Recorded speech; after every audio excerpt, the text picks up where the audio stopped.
Let me ask you something. How many dreams do you have that you fully believe in, but haven't actually touched yet? Not because you don't want them, not because you're incapable, not because you don't deserve them, but because dreaming is easy. Dreaming is safe. Dreaming lets you picture your future self doing incredible things without asking your current self to change literally anything. Dreaming says, I'll start Monday. I just need to get organized. I'm waiting for the right time. And if you've been listening since episode 5, you already know. Sometimes we're not actually resting. We're just catching our breath and calling it self-care. Which, by the way, is understandable. Life is heavy. We're tired. But dreams don't move forward while we pause indefinitely. Dreaming is very optimistic. Dreaming is also a professional procrastinator. Because the moment you decide to move a dream into reality, it suddenly wants commitment, discipline, consistency, boundaries. And somehow, none of that was included on the vision. So today, we're talking about that moment. The moment dreams stop being inspirational and start becoming personal. You're listening to the GB podcast, Impossible is Just an Opinion. I'm your host, Geri. This podcast is a space for women navigating growth, identity shifts, healing, ambition, and becoming, honestly, imperfectly, and in real time. This is episode 6, Dreams to Reality, part of season 1, The Shift. New episodes drop every Thursday, streaming on Spotify, Amazon Music, and YouTube, with episodes available in both English and Spanish. If this is your first time here, welcome. And if you've been listening since episode 1, thank you for growing with me. Take a breath, settle in. Let's talk about what's happening after the dream. Dreams are beautiful.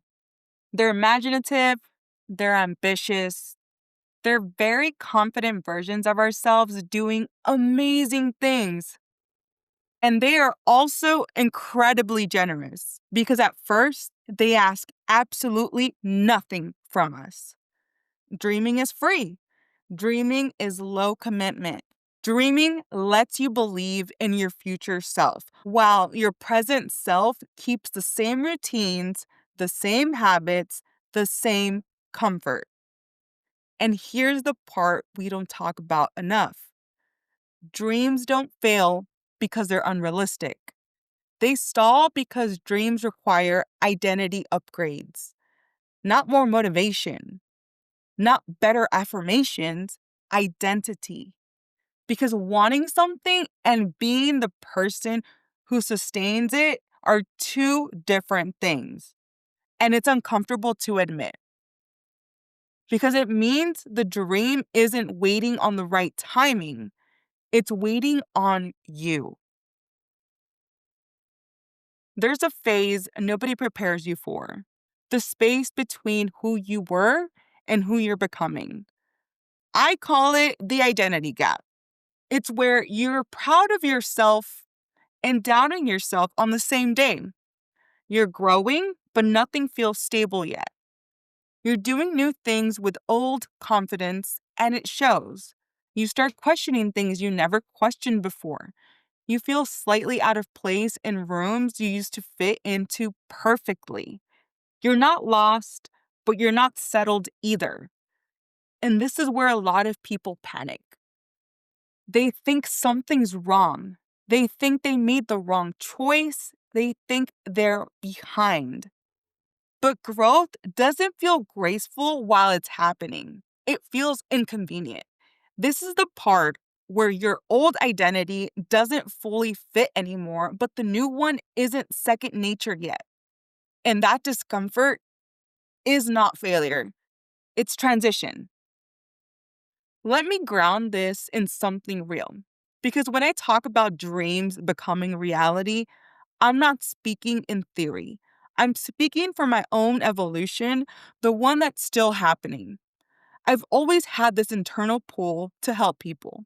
Even as a kid, that instinct is there, wanting to support, serve, and be useful, which is sweet when you're 8 and slowly grows into a responsibility you carry into adulthood. Because of that pull, it made sense that I moved towards healthcare.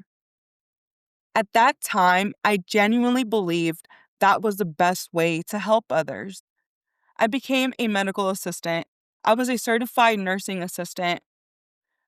I worked in nursing homes and different healthcare environments, and I did enjoy it. I enjoyed helping people feel better. I enjoyed helping people recuperate. I enjoyed showing up when people were vulnerable. But healthcare also lives very close to death, especially in nursing homes. And yes, death is always around us, it's a part of life.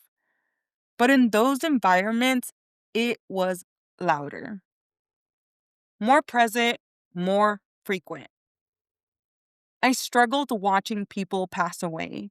I struggled carrying that weight and then being expected to emotionally reset overnight, like, okay, see you tomorrow. Over time, I realized something important. I was really good at helping people live better, but I wasn't built to live next to loss every day. So I pivoted. And what's interesting is that everything I did after that still centered on helping people, just in different ways: solving problems, supporting teams, creating clarity, helping people move forward. That same pull, the desire to help, to serve, to create, is what leads me to the GB. Impossible is just an opinion. This doesn't begin as a brand or a podcast. It begins with curiosity, and that curiosity is still very much alive.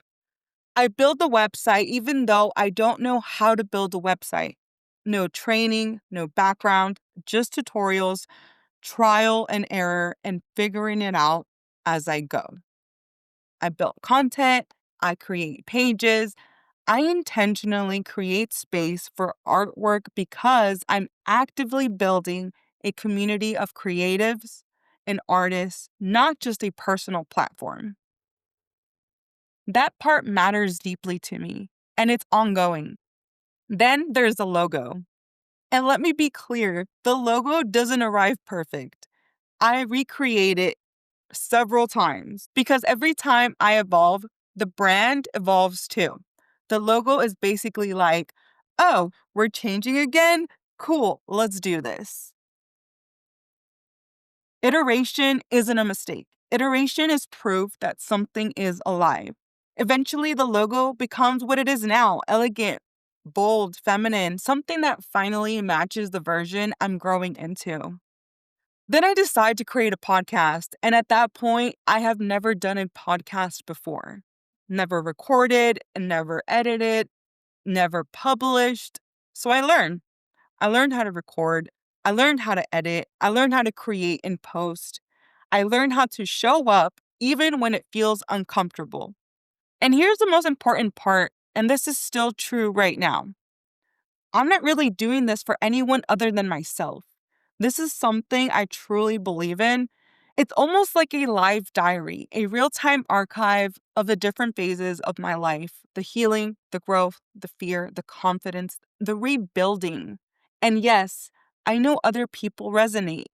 When you tell the truth, people feel seen.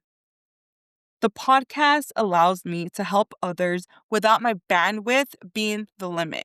In healthcare, helping was one person at a time. Here, it's service at a scale without burnout.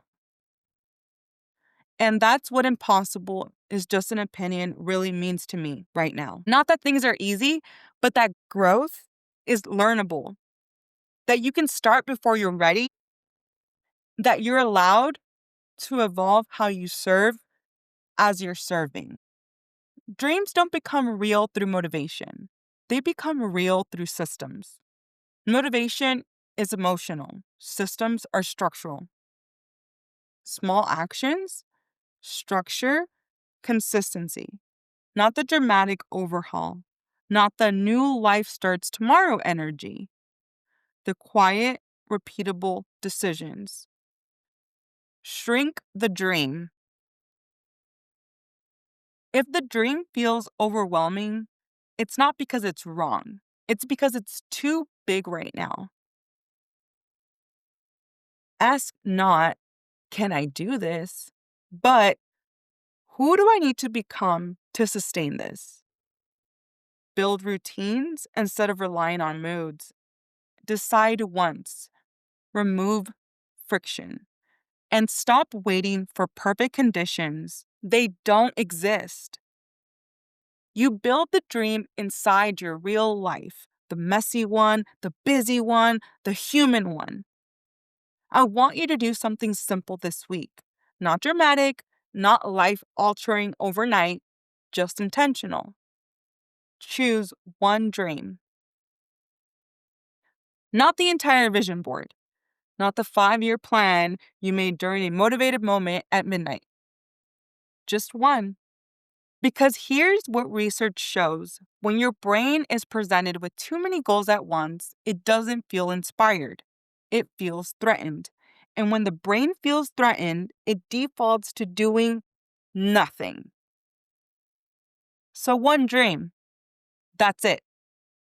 Now ask yourself this question, and I want you to really sit with it. What is one small action I can take in the next 72 hours?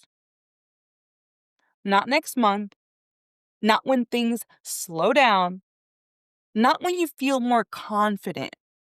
The next 72 hours. There's a reason for that. Behavioral research shows that actions taken within 72 hours of intention are significantly more likely to turn into follow-through. After that window, motivation drops and doubt starts negotiating. And the action does not need to be impressive.